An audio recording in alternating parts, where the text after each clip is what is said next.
Hello and welcome to our step 9. We open our file. In this step, we'll show you how to group elements. First of all, we pick our Revit family. We copy it one time to the left. Copy, check if we have multiple activated. Copy it one time to the left. One time down. One time to the right. Now we select all of our 4 Revit families. And in our contextual tab, we click Group. Group 1, okay. And we copy it one time to the side.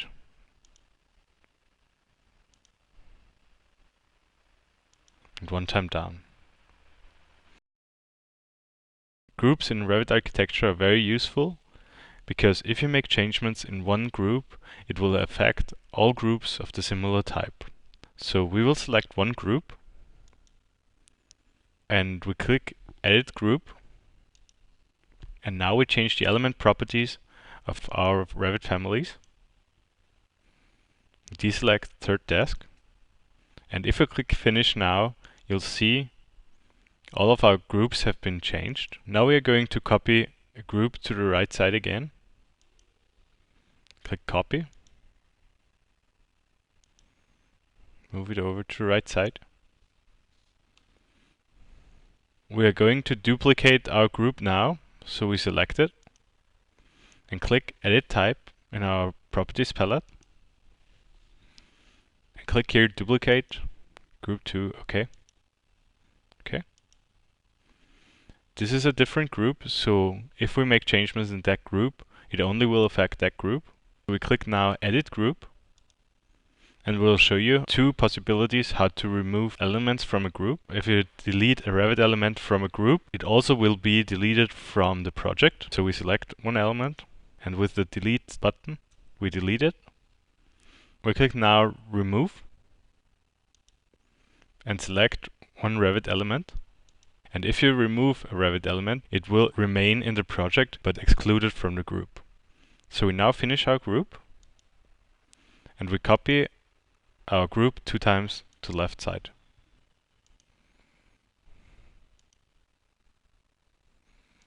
Now we are done with our interior design. We're going to place some rooms and room tags.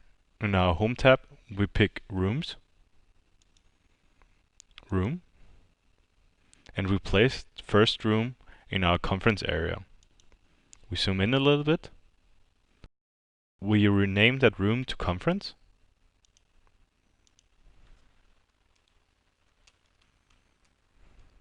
The room tag is a 2-dimensional element with 3-dimensional properties. So you see here, the surface has been calculated, the perimeter has been calculated, the volume has not been computed yet, so we want to compute our volume. We switch in our Home tab, choose Area and Volume Computations, and select here, Area and Volumes. And you see the volume has now been computed. We are now going to place some more rooms. So we click on Room. We have already some rooms predefined. So we select here IT. Place it over here. Toilet. Now we will place the office area.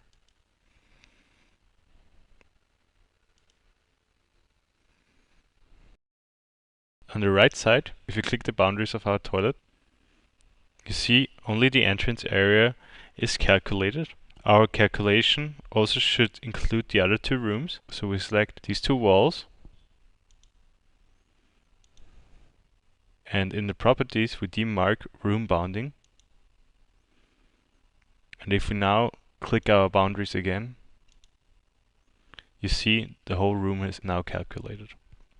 Now we will show you what room separation lines are. We select our office room, and we see the kitchen is also calculated as office area. We want here a separate space, so we switch into the Home tab, select separation line, and we draw 2 boundaries.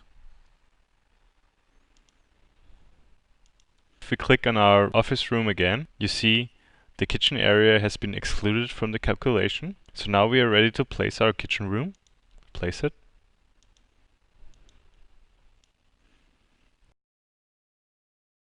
For presentation purposes, we can also add a color scheme to our floor plan. We switch into our view properties and activate our color scheme. We select here name. Okay. And now every single room has a separate color. We are going to place a legend now. We select legend in our home tab and place it on the right side. We have several schemes to choose from. So we select a different room scheme and pick here floor finish. Now you see that our conference area has no floor finish at the moment, and we want to assign a floor finish. So we open our room schedule. We want to see both of our views, so we switch in our view tab and select here tile windows. With the shortcut set A, we fit our view, and if we switch in our schedule in the category floor finish, we can now assign a floor finish to our conference room. We select here stone tiles. And now you see the color scheme changed and a new category has been created in the legend. So that's it for our 9th step, and we'll be back in the 10th.